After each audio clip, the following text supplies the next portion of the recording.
ജീവിതത്തിൽ പല കാര്യങ്ങളും നമുക്ക് ക്ഷമിക്കുവാൻ കഴിയും. എന്നാൽ പലതും മറക്കുവാൻ നമുക്ക് കഴിയുമോ? എന്നാൽ യേശുവിൻ്റെ സ്നേഹം എല്ലാം മറക്കുന്നു, എല്ലാം പൊറുക്കുന്നു, എല്ലാം ക്ഷമിക്കുന്നു. യേശു ക്രൂശിൽ കിടക്കുമ്പോൾ തന്നെ ഉപദ്രവിക്കുകയും പീഡിപ്പിക്കുകയും നിന്ദിക്കുകയും പരിഹസിക്കുകയും ചെയ്യുന്നവരെ നോക്കി യേശു ഇങ്ങനെ പറഞ്ഞു, ഇവർ ചെയ്യുന്നത് എന്തെന്ന് ഇവർ അറിയായകൊണ്ട് ഇവരോട് ക്ഷമിക്കണമേ എന്ന്. നമുക്കും ഇങ്ങനെ ഒന്ന് കരുതിക്കൂടെ?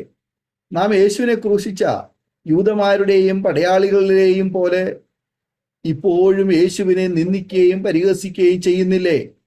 അവരനെ അകാരണമായി പരദൂഷണത്താൽ മുറിവേൽപ്പിക്കുമ്പോൾ നാം ആ നിന്ദിതരുടെ ഗണത്തിൽ പെടുന്നവരാണ്. പലപ്പോഴും കുറ്റാരോപണത്താൽ മറ്റുള്ളവരെ തേജോവധം ചെയ്യുമ്പോൾ നാം ആ കൂട്ടത്തിൽ പെടുന്നവരാണ്. യേശു പറഞ്ഞ പോലെ അവരവരുടെ കണ്ണിലെ കോൽ കളയുവാൻ ആരും മിനക്കെടാറില്ല. അവരൻ്റെ കണ്ണിലെ കരടാണ് മിക്കവർക്കും പ്രശ്നം. ജീവിതത്തിൽ പകയും വിദ്വേഷങ്ങളും അരുത്. പരസ്പരം ബഹുമാനിക്കാനും മറ്റുള്ളവരെ നമ്മേക്കാൾ ശ്രേഷ്ഠന്മാരായി എണ്ണുവാനും നാം ശ്രദ്ധിക്കേണ്ടതാണ്. മറ്റുള്ളവർ നമ്മെ വേദനിപ്പിക്കുമ്പോൾ നമ്മുടെ അരുമനാഥൻ കാൽവരിയിൽ ചൊരിഞ്ഞ പരിപൂർണ യാഗത്തെ നാം അനുസ്മരിക്കണം.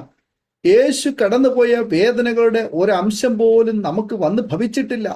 യേശു നമ്മുടെ പാപങ്ങളെ ആഴക്കടലിലേക്ക് വലിച്ചെറിയുന്നു. ആ പാപങ്ങൾ അവിടുന്ന് ഓർക്കുന്നതേയില്ല.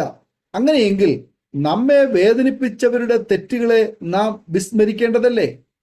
ദക്ഷിണാഫ്രിക്കയിൽ ഒരു നീഗ്രോ വനിതയുടെ വീട്ടിൽ ഒരു പോലീസ് ഉദ്യോഗസ്ഥൻ കടന്നു ചെന്നു അവരുടെ ഏക മകനെ പിടിച്ചുകൊണ്ടുപോയി. അവൾ നോക്കി നിൽക്കെ മകനെ കൊന്നുകളഞ്ഞു. കുറച്ചു നാൾ കഴിഞ്ഞ് അവളുടെ ഭർത്താവിനെ അവളുടെ കണ്ണിന് മുന്നിലൂടെ വലിച്ചിഴച്ചു കൊണ്ടുപോയി. കുറച്ചു നാൾ കഴിഞ്ഞ് അവളെയും പിടിച്ചുകൊണ്ടുപോയി. ഭർത്താവിനെ വിറകിന്മേൽ കിടത്തി അവനെ ചുട്ടെരിച്ചു. സംഭവം കോടതിയുടെ മുൻപിലെത്തി. ആ പോലീസ് ഉദ്യോഗസ്ഥൻ കുറ്റങ്ങളെല്ലാം സമ്മതിച്ചു. അവന് ശിക്ഷ വിധിക്കേണ്ട സമയമായി. അവനെ എങ്ങനെയാണ് ശിക്ഷിക്കേണ്ടതെന്ന് കോടതി ആ നീഗ്രോ വനിതയോട് ചോദിച്ചു. അതിന് അവൾ 3 കാര്യങ്ങൾ അവൾക്ക് ചെയ്തു തരണമെന്ന് ആവശ്യപ്പെട്ടു. 1, ഭർത്താവിനെ ചുട്ടെരിച്ച ഭാഗത്ത് അവശേഷിക്കുന്ന ഭാഗങ്ങൾ സംസ്കരിക്കണം. 2, എനിക്ക് മകനില്ല, പ്രതി എൻ്റെ മകനായിരിക്കണം, ക്രിസ്തീയ സ്നേഹം അനുഭവിച്ച് അവൻ വളരണം. 3, പ്രതിയുടെ അടുക്കൽ ചെന്ന് അവനെ കെട്ടിപ്പിടിച്ച് ആശ്ലേഷിക്കുവാൻ അനുവദിക്കണം. ആ പോലീസ് ഉദ്യോഗസ്ഥൻ ഏങ്ങലടിച്ച് കരയുവാൻ തുടങ്ങി. അയാൾ ഓടി വന്ന് അവിടെ കാൽക്കൽ വീണ് ചോദിച്ചു, എനിക്ക് മാപ്പ് തരുവാൻ എങ്ങനെ കഴിഞ്ഞു? അവൾ പറഞ്ഞു, കാൽവരി ക്രൂശിലെ ക്രിസ്തീയ സ്നേഹമാണ് എന്നെ അതിന് പ്രേരിപ്പിച്ചത്. നമ്മുടെ ഹൃദയത്തിലെ പകയും കയ്പും ക്രിസ്തുവിന്റെ സ്നേഹത്തിൽ ഇല്ലാതാകട്ടെ. നാം മറ്റുള്ളവരോട് ക്ഷമിച്ചില്ലെങ്കിൽ യേശു പഠിപ്പിച്ച കർത്തൃപ്രാർത്ഥന ചൊല്ലുവാൻ നമുക്ക് അവകാശമില്ല. നാം അപരന്റെ കടങ്ങൾ ക്ഷമിച്ചാൽ ധൈര്യമായി യേശുവിനോട് ഇങ്ങനെ അപേക്ഷിക്കുവാൻ നമുക്ക് കഴിയും, ഞങ്ങളുടെ കടക്കാരോട് ഞങ്ങൾ ക്ഷമിച്ചതുപോലെ ഞങ്ങളുടെ കടങ്ങളും പാപങ്ങളും ഞങ്ങളോട് ക്ഷമിക്കണമേ എന്ന്. മറ്റുള്ളവരുടെ തെറ്റുകൾ ക്ഷമിച്ചില്ലെങ്കിൽ നമ്മുടെ കടങ്ങളും പാപങ്ങളും ദൈവത്തിൽ നിന്നും ക്ഷമിച്ചു കിട്ടുവാൻ നമുക്കും യാതൊരു അവകാശവുമില്ല. ഗൊൽഗോഥായിലെ നിസ്തുല സ്നേഹത്താൽ ഹൃദയം കത്തുമ്പോൾ ഈ ലോക ജീവിതത്തിലെ ദുരിതങ്ങളെല്ലാം എത്ര നിസ്സാരമാണ്. പീലാത്തോസിന്റെ കോടതിയിൽ യേശുവിനെ 3 തവണ വിസ്തരിച്ചിട്ടും കയ്യഫാവിൻ്റെയും ഹന്നാവിൻ്റെയും ഹെരോദാവിൻ്റെയും കോടതിയിലും മാറി മാറി വിസ്തരിക്കപ്പെട്ടിട്ടും ആ ഹൃദയത്തിൽ നിന്നും ഒരു കൈപ്പേറിയ വാക്കും പുറപ്പെട്ടില്ല. പകരം വന്നതോ അവർക്ക് വേണ്ടിയുള്ള പ്രാർത്ഥന ഒന്ന് മാത്രം.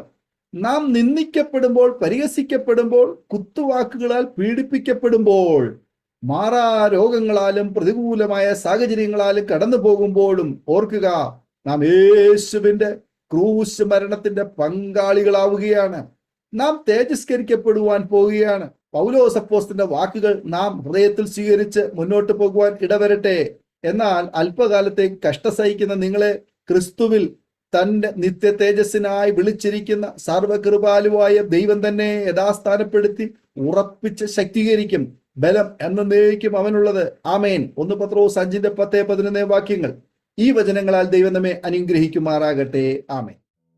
ഓർമ്മയുടെ മനോരഥത്തിൽ മായാത്ത ഓർമ്മയ്ക്കായി അരോമ മാട്രിമോണിയിൽ നിന്നും ജീവിത പങ്കാളിയെ കണ്ടെത്തൂ. നിങ്ങൾ ഒരു ക്രിസ്തീയ ജീവിത പങ്കാളിയെ അന്വേഷിക്കുകയാണോ? അതോ മക്കൾക്ക് അനുയോജ്യമായ ഒരു തക്ക തുണയ്ക്ക് വേണ്ടി പ്രാർത്ഥിക്കുന്ന വ്യക്തിയാണോ? എങ്കിൽ അരോമ മാട്രിമോണി നിങ്ങൾക്ക് വേണ്ടിയാണ്. ഇന്നു തന്നെ സൗജന്യമായി രജിസ്റ്റർ ചെയ്യൂ. അരോമ മാട്രിമോണിയുടെ പ്രത്യേകതകൾ: രജിസ്ട്രേഷൻ തികച്ചും സൗജന്യം. ലോകത്തെവിടെയുമുള്ള അനുയോജ്യമായ ക്രിസ്തീയ ജീവിത പങ്കാളിയെ തിരഞ്ഞെടുക്കാം. വിവാഹം നടക്കുന്നതുവരെ സർവീസ് ലഭിക്കുന്നു. ഏറ്റവും ചെറിയ പാക്കേജുകളും തിരഞ്ഞെടുക്കാം. അരോമ മാട്രിമോണി നിങ്ങൾക്കായി ഒരുക്കുന്നു വിവാഹം പരമാനന്ദം. Email aroma matrimony2020@gmail.com